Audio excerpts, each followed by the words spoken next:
Hello, my name is Johan Gustafsson. I'm the CEO of Visiba. Last year, I stood on this stage discussing how we needed to innovate ourselves out of the crisis. Has anyone succeeded in doing so for real over the past year? Well, many have managed large layoffs and downsizing, compensating for inefficient tools by increasing hours from qualified staff to offset poor tool implementation. But to be truly honest, there hasn't been much actual change. Our national initiative transitioning towards integrated care, which we call in Sweden nära vård, have a very good vision, and we continue to reiterate our full support for the vision behind it. The same goes for the project around 1177 Direct, which are being implemented at several regions right now. However, we need to address the issue that 1177 Direct only address a fraction of the problem it was meant to solve, and it also moves us in the complete opposite direction regarding integrated care. The vision of nära vård is meant to strengthen your local primary care clinic's role in healthcare, improve continuity of care, and ensuring you have a permanent doctor contact at your listed clinic. All this is great and really important to pursue. Now that 1177 Direct have been implemented at multiple regions, the image that is becoming more clear is that the outcome is the opposite. The primary care clinics are finding it difficult to manage the workload. Each patient case are taking too long to handle, and the triage accuracy seems to be inadequate, leading to inefficient ways of working. All of these lead to the conclusion that centralized hubs is the answer. There's nothing wrong with centralized hubs for managing out of hours services, but done wrong to help primary care to cope with a tool that does not deliver on its promised capabilities. It will weaken the local clinic's role in primary care. It will decrease continuity, and altogether, it will create a fragmented and non-functioning primary care system. Now, going to some of our guiding principles. When we talk about local, we mean the heart and blood vessels of primary care clinics themselves. They need to deliver on their entire assignment daily. This includes taking care of a fragmented inflows of new symptoms and queries alongside managing planned activities, chronic patients, and investing time in improving current care flows, but also inventing new ones. The priority of clinical patient contact should be given to the local clinic level as the main rule for preserving clinician-patient relationships and continuity of care, which is evidenced to yield better care outcomes. At the same time, it can and should be complemented with central functions, relieving pressure from the local clinic, but it absolutely shouldn't be the other way around. Injecting digital technology into existing routines of handling incoming and outgoing patient cases demands detailed adjustments of ways of working for each specific clinic. I've been in healthcare for many years now, and I haven't yet heard of any substantial amount of identical clinics, if any. Over the years, we've had the privilege of working across a breadth of complex healthcare organizations. When it comes to primary and first-line care, we've succeeded on both of this visual. Central functions in the UK with NHS 111 rolling out our digital triage at central functions, and Pila-Jalinna in Finland having widely implemented our tools throughout their care delivery, which starts to change their whole model of care delivery now. Local implementation is where we're coming from, including numerous examples in Swedish public and private primary care. We assist both powerful but also simple technical solutions, as well as competence in introducing it into real-life settings with great outcomes. This together have enabled replicable, scalable implementations, yielding impressive results within a short time frame. Just think, several healthcare centers have transitioned from 0 to full scale in just a few months' time without having to choose between patient safety or efficiency. Now, both of these should go hand in hand, if you ask me.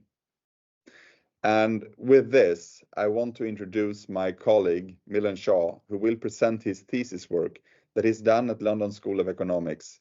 His focus has been on deep diving into one of the clinics working according to this model and studying the result the new ways of working has brought. Over to you, Milan. Thanks, Johan. Those challenges that you talked about, they're not unique to the Swedish healthcare market. Certainly when I started thinking about my dissertation and what I wanted to explore, those challenges were my starting point. But particularly from the perspective of the NHS and the UK. And frankly speaking, the situation's bad. Looking at solutions, AI has been hailed as the savior of healthcare systems. I wanted to explore the intersection between the front door, demand management, and staff well-being. I found loads of papers and publications talking about the opportunities of AI, but less studies looking at the actual impact. And this is the intersection that I wanted to explore as part of my dissertation. So like I said, I started off thinking about the challenges. They manifest themselves in different ways in different healthcare systems, but I believe that there are two main issues underpinning all healthcare challenges today. One, the growing and aging population crisis, and two, staff well-being and burnout. I know this is not news to you, but I just want to take a second to explain the context a little bit. The aging population crisis is the most important medical and social demographic problem today. Fundamentally, we're a victim of our own success. Healthcare systems are providing better care to more people, reducing mortality and increasing life expectancy, and therefore enabling a greater proportion of people to live longer, but with more complex and resource-intensive needs of the system. That effect is further magnified by things like baby booms, varying expectations of healthcare, diverse disease groups, but also diverse responses to therapies. And so the management of people's care is just becoming more complex. We're not just dealing with an aging population crisis, we're dealing with a complex aging population. So there's excess demand. Now, on the other end of the spectrum, on the supply side, staff burnout has reached epidemic levels. One really obvious reason for this is the coronavirus. Whilst most of us were told to stay at home and isolate and stay safe, you and many of your colleagues were told to work harder under worse conditions, often with inadequate training, and asked to make more life or death decisions with less information, and all whilst having the genuine fear of death day in, day out. I would love to say that this was a unique impact or effect of the coronavirus, but unfortunately, the more I researched, the more I found that bad working conditions and unrealistic expectations of our healthcare providers just seems to be ingrained in our health systems globally. So there is actually a drained, tired workforce trying to cater to that increased and complex demand.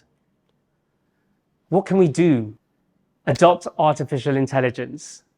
For centuries, healthcare has turned to technology to help it do things better, faster, and smarter. And it has facilitated the rapid development of technology for new healthcare problems. The coronavirus was really bad, but a silver lining was the fast, unbureaucratic adoption of technology to just help the health system continue delivering care. And also, coming out of coronavirus, the recognition that all health systems need to be reinforced with technology. AI is that new exciting technology. It is basically the ability for machines to do things that would otherwise require human intelligence. With sky-high demand and a struggling resource pool, fantastic, great. Let's adopt AI, and it should solve our problems. But what is the impact? Like I said, I found loads of publications and papers talking about the opportunities of AI in healthcare. And I found loads of studies looking at AI within imaging specifically. But I wanted to focus on the front door, demand management, and staff well-being. And I couldn't find any technology within the UK that kind of served that intersection. So I looked further afield and I found Visiba Triage in Sweden. Visiba Triage uses intelligent questioning, free text analysis, and probability-based algorithms to analyze patient symptoms, and it tells healthcare professionals two things. One, how quickly that patient needs clinical care, and two, the differential diagnoses or the different conditions that it thinks that patient might have based on probabilities. This is the AI that I chose to study for my dissertation. So I conducted a dual center retrospective study looking at the impact of Visiba Triage on labor productivity. So like I said, it was dual center. Details of the two sites are there on your screen.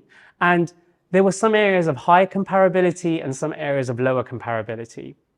So some of the areas of high comparability were the fact that the two practices were both established a month apart from each other within 12 months of the study period, and both shared a strategy to grow their list size fast. A difference that was beneficial for our study was their approach to digital. The treatment practice implemented a digital front door using Visiba Triage. The control practice stuck to traditional methods to engage with patients. As I mentioned, it was labor productivity that was our variable. We calculated labor productivity as the number of appointments per full-time equivalent staff group. We used total appointments, planned appointments, and unplanned appointments. Unplanned appointments were all appointments that were requested and booked and conducted on the same day. All other appointments were planned. The staff groups that we considered were doctors, nurses, and admin staff. So first, we did an event study to confirm that there was a relationship between labor productivity and Visiba Triage. And we found that there was a positive relationship. On your screen, you can see the outcome of those event studies, and you'll notice that the error bars are quite large. The reason for that is because we had a low number of observations for our study, and that was due to limitations in the data. The limitations have been set out in detail within the actual paper, but I won't go through them in this presentation. Once we confirmed that there was a positive relationship between labor productivity and the implementation of Visiba Triage, we then looked to quantify that benefit. Now, if algebra is not your thing, don't worry. What that equation basically says is we looked at the difference in average labor productivity before the implementation of Visiba Triage and after within the treatment practice. We then calculated the same number for the control practice. And then to quantify the impact, we looked at the difference in the two differences, and that is a difference in differences analysis. So we also looked at the urgency rating that were predicted by Visiba Triage to get a good understanding of the real need for unplanned appointments. And finally, we conducted an interview with a partner at the GP practice of the control, or the GP practice that implemented Visiba Triage. So, what did we find? There were two main results. The first one was that labor productivity was significantly improved.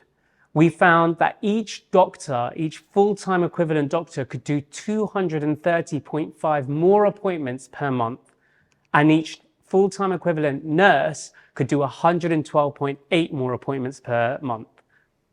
There were no significant impacts for admin staff. The second result was looking at the urgency that Visiba Triage predicted during the study period. So we found that 11.93% of patients required clinical attention on the same day. Of that, 4.93% required attention in a more acute setting, say an emergency department or a hospital. So only 7% of all cases required a primary care unplanned appointment. On the other end of the spectrum, we found that 8.87% of patients didn't even need any clinical-led care. So they were self-care and could basically, and didn't require any resource of the primary care practice. So what are the implications of this? So Visiba triage helped the primary care practice to allocate appointments more effectively based on the patient's need.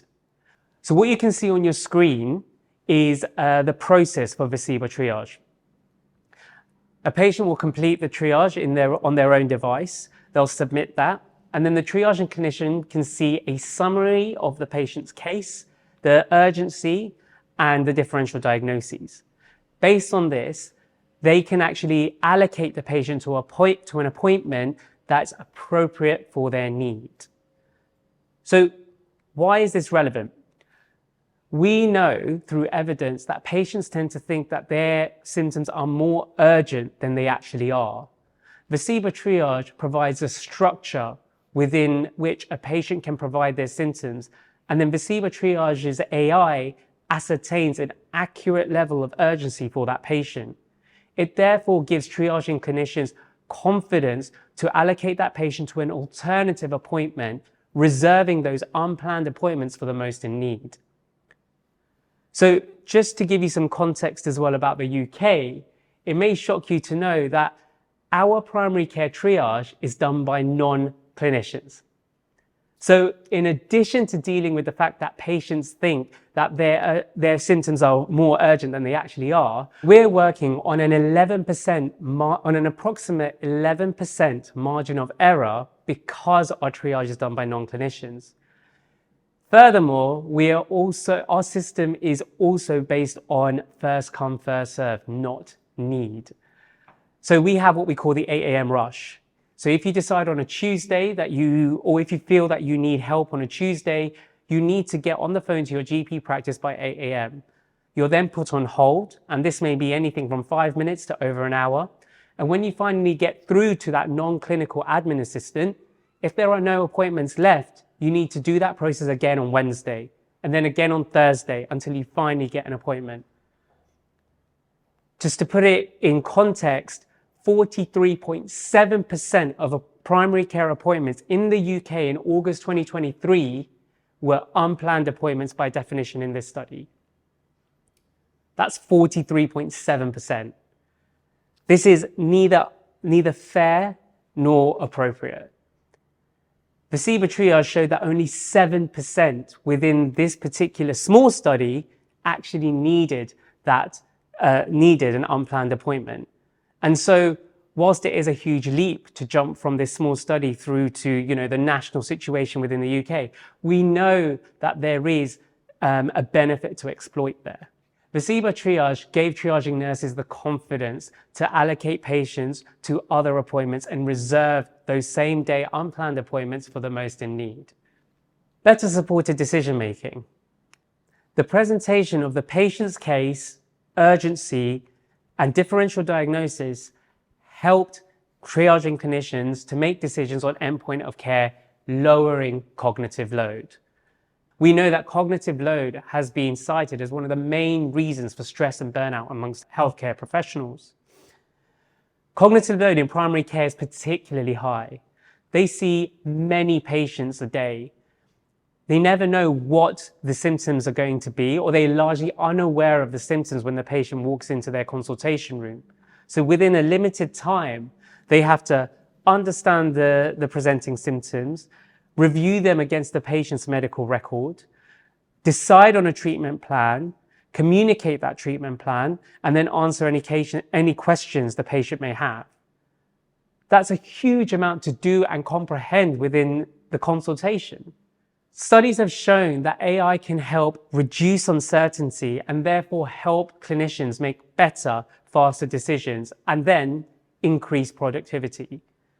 There was a study by cetnre et al. Which said that diagnostic support and clinical decision-making was a particular area for AI to exploit.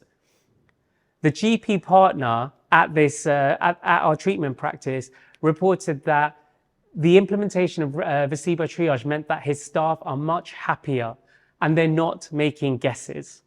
He said that it had also reduced some of the mundane tasks and frustrating tasks that they had to do, such as collecting medical history. And it allowed them to focus on the work that they were interested in, which was actually caring for the patient. So it allowed every clinician to operate at the top of their license and deliver more value within their working hours. Another benefit was that Vicebo triage enabled that GP practice to eliminate the drop-in list. It meant that every patient that walked through the consultation door had already completed a Vicebo triage, and every clinician was prepared to deal with them. They were not blindsided, and it reduced the cognitive load within a consultation. So therefore, Vicebo triage was actually helping staff well-being and making his practice a better and healthier place to work. It also helped with recruitment and retention as well. Finally, it enabled more cost-effective management of patients. So we've seen through this study that Vicebo triage has increased productivity, and I've discussed some of the ways in which it's done that in the last 2 slides. But there was an example that I particularly wanted to call out. Vicebo triage actually helped clinicians to plan patient care better. So a patient would submit a case, and if the triaging clinician realized that diagnostics were required, instead of booking them into a consultation with a practice clinician, they booked them in for the diagnostics. And when the results came, they then booked them into the consultation with the clinician within the practice, and therefore more cases could be completed in one consultation. It made things much more efficient for the practice, but also wasted less of the patient's time running around to different appointments, taking time off work, organizing childcare, etc. Another thing that it helped to do was actually help the practice better respond to unexpected increases in demand and reductions in resource. This was because they were largely aware of the cases coming in to the practice and the demands of the day. And it meant that they could adapt their skill mix to make sure that the practice continued to run efficiently, regardless of the shock that they were facing. So in conclusion, this study has shown that AI in the form of Vicebo triage at the front door does increase labor productivity, particularly for the most expensive staff groups. It has shown that it has helped to better manage growing demand and complex demand, and it has also helped to improve staff well-being, reducing stress and burnout. I've talked about the benefits of AI and Vicebo triage within the context of this study, but I'd like to hand over to Johan now to give you a wider context from the Swedish healthcare system. Thank you. As we draw to a close, Milan's insights provides a path toward real progress in healthcare delivery. His exploration of digiphysical primary care clinics underscores the potential for widespread transformation, not just within individual clinics, but across entire primary care systems. We don't have all the answers. However, we've identified key principles that underpin successful implementations. It is important to acknowledge the rigorous groundwork required to deliver on these aspirations. Implementing such innovations throughout organizations demands meticulous, methodical, and detail-oriented work at every level of healthcare delivery. Yes, there is risks involved, but they are possible to navigate. Effective strategies for managing these risks include empowering frontline operations and maintaining focus on the ultimate goal without getting stuck in endless risk mitigation. So, how do we measure success in this? Well, success lies in progress towards our goal, assessing the scope of compensatory measures, monitoring volumes, and recognizing that volume drives outcomes. It's crucial to tie these initiatives to the core mission of each primary care clinic. In essence, success is not merely reaching a destination, but making strides towards it, embracing the complexities and challenges along the way. By adopting this mindset and leveraging effective strategies, we can chart a course towards a more efficient, patient-centric healthcare system, one that embraces innovation and ultimately delivers better care for all. Together, we can forge a path towards a more efficient and patient-centric healthcare system. Thank you.